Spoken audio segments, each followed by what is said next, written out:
Hi, this is JB. At alam niyo ba kung bakit ako naka-yellow ngayon? Dahil ang lulutuin natin ngayon ay something cheesy.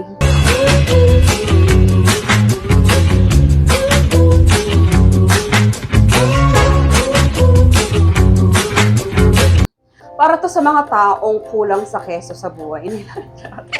O yung mga taong bitter sa mga cheesy na bagay.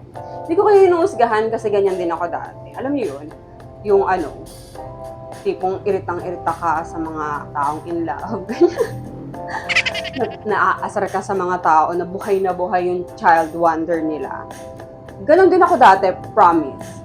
Meron akong mga old videos with friends na nanonood kami ng mga film. Tapos lagi kong sinasabi na ayoko ng romance, ayoko ng mga ganyang bagay, ayoko ng mga love. Tapos naiirita ako kapag may mga taong nagkukwentuhan about mga crush nila, ganyan. May mga ganong face ata talaga tayo kapag masyado tayong lubog sa survival. Feeling natin yung mga ganitong bagay is pagsasayang lang ng oras. But eventually, habang tumatanda ako, napansin ko na lang sa sarili ko na nagso-soften na yung mga rough edges ko ng gano'n. And I realized one day na lumalambot na yung puso ko sa mga ganong sa mga ganong usapan. Sobrang na-appreciate ko na yung mga taong buhay na buhay yung child wonder nila. Ang gaan-gaan nila kasama. At sobrang natutuwa na ako. Alam mo yung nakakaramdam ka ng different kind of fondness sa mga kaibigan mo. Kapag nagkukwento sila about sa crush nila, kung paano sila kiligin, kung paano nila i-savor yung pagmamahal, hindi lang romantically, kundi yung iba't ibang uri ng pagmamahal. And dun ko rin na-realize unti-unti na we are not meant to understand love, but rather feel it. Na kaya ka nakikringe kasi hindi mo naiintindihan. Kasi walang nagmamahal sa'yo. Noon, puro logic lang ako. Logical. Hindi naman logical yung mga ganyang bagay. But love is meant to be felt, to be experienced. And when you open your heart to love, not just romantically, but the universal kind of love, napapansin mo na mas gumagaan at mas lumalambot pala yung buhay. Alam niyo yun?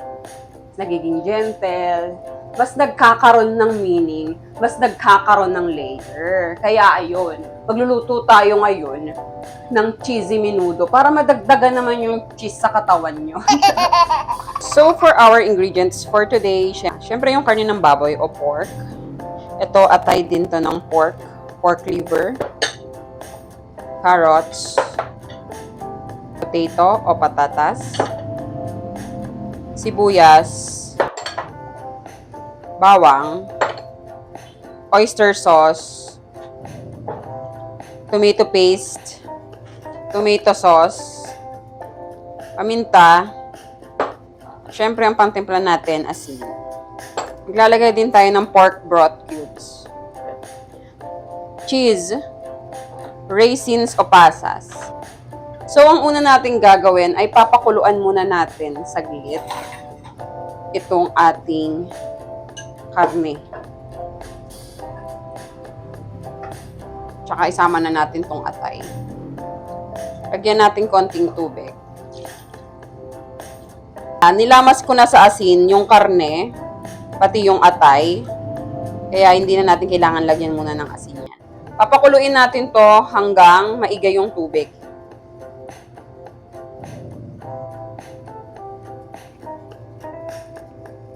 Medyo naiiga-iga na, no? Yan. Tuloy lang ang iga hanggang kumatas yung sarili niyang mantika. Yan. Habang lumalabas na yung sarili niyang mantika, i-stir fry natin yan dyan. Halu-haluin lang natin hanggang medyo maprito-prito siya. Pag medyo naprito-prito na siya, set aside muna natin to, ha? Lagay tayo onting mantika sa kasirola natin or sa kawali. Konti.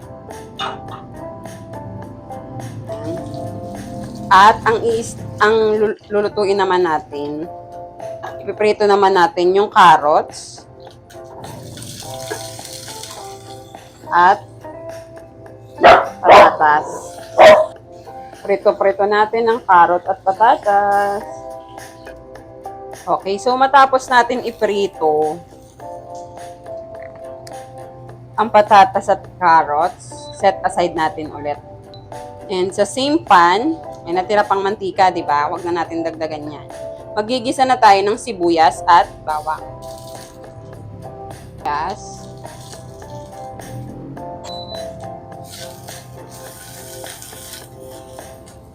Paggisa ng sibuyas at bawang, babalik natin yung karne.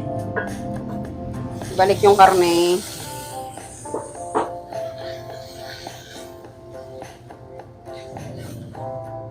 Ilagay yung tomato sauce. Lagyan ng tubig, hindi masyadong madami. Sapat lang para sa gusto nyong sabaw. Lagyan ng paminta, pork cubes natin. Dinagdagan ko pa ng konting tubig. Pakuluan. Pala ako. So, after igisa, dapat pala lagyan muna natin ng oyster sauce. Pero dahil hindi ko na ilagay kanina, ngayon ko na ilalagay yung oyster sauce. Ha? Oyster sauce muna bago yung tomato sauce.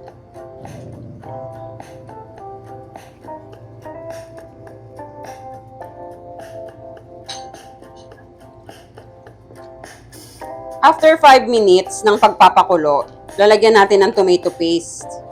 Pampalapot to. Ang tomato paste. Pampalapot yan.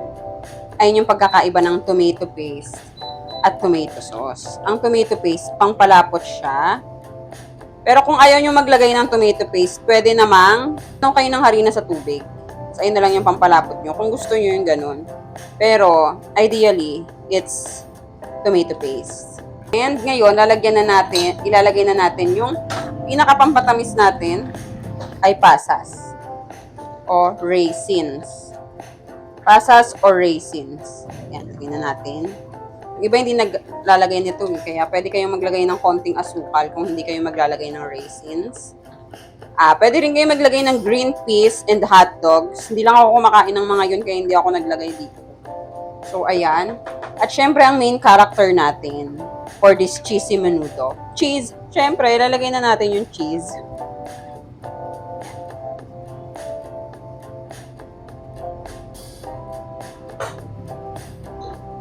Haluin.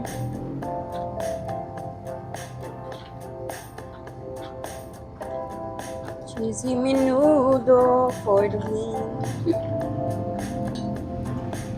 Yan, ang sarap na, guys.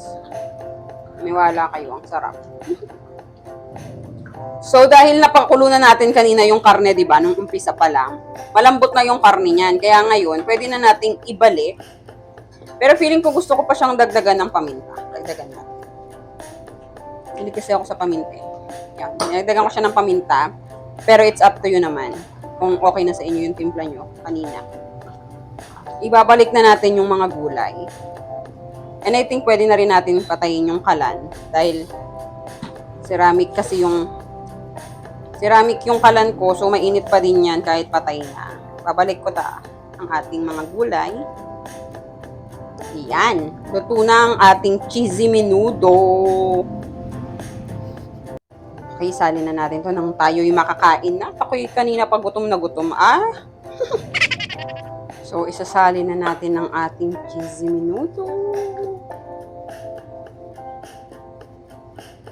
So, ito na nga ang ating cheesy menudo. Sarap, diba? Cheesy menudo. So, nilagyan ko siya ng konti pang cheese sa ibabaw for the toppings para super ma-enjoy ng ating mga kids kung may bata man sa bahay. Pero kung hindi nyo trip, kung wala namang bata sa bahay nyo at hindi nyo trip, pwede namang hindi nyo na isali ang toppings na cheese. Pero ayan, di ba? Parang mas lalong naging yummy. Cheesy menudo. Yay! Yay for the cheese. So, dyan na nga nagtatapos ang ating cooking session for today. Sana na-enjoy nyo ang ating cheesy menudo recipe. At again, kung may mga naiisip kayong recipe na gusto nyong matutunan pero wala pa dito sa ating YouTube channel, just comment down below at susubukan nating lutuin yung mga suggestion nyo. At muli, kapag nagtanong kayo kay mama ng anong ulam at wala siyang maisagot, lagi nyo lang ipaalala sa kanya na this is Ate JB and this is Ma, anong ulam.